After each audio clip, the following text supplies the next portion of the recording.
तिसरीला असणारी. हां, तुझं लहानपण गावाकडे गेलेलं ना? कुठं पळसून दिला. मग तिकडं सगळं रानच राहणार. रानाशिवाय काय आहे? आणि मग ते रानाची इतकी मोठी आवड लागते ना लहानपणापासून असं मोठी होईपर्यंत, रानाशिवाय काही करमतच नाही. इकडे डोंगर, इकडे दऱ्या, इथून नदी वाहते असं. तर असंही त्या रानाची वेळ. आई जर रानात निघाली ना, शेतात निघाली ना, तिच्या पुढे पळत पळत ती पोरगी जाणार. तिला माळावर खेळायचं असतं, फुलपाखरांबरोबर खेळायचं असतं, वडपारुंड्या खेळायच्या असतात, टणटणची फुलं, काय काय काय. थोडक्यात सांगतोय. झालं. कविता अशी बघ. पोर डोंगराव भाळली, पोर डोंगराव भाळली, त्याच्या नादी लागुनिया अख्ख्या रानात पांगली.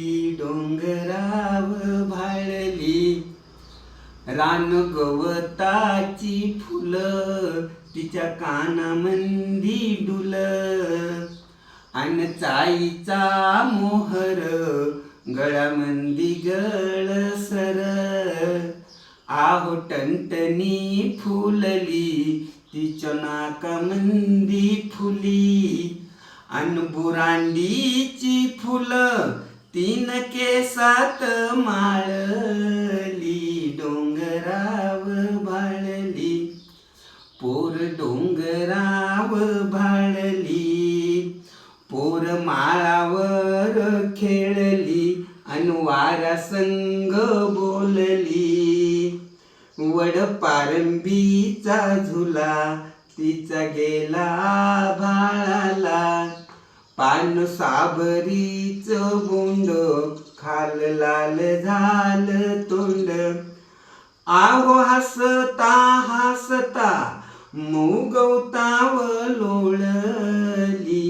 डोंगराव भाळली, पोर डोंगराव भाळली, गाई दांडाच्या वाटन चाली अंगत नेटन. ढोल ढगांचा वाजला नाच मोराचा पाहिला, आली पाऊस पहाडी तवा गडदिक पळाली. पावसानं भिजवली तरी उन्हात वाळली.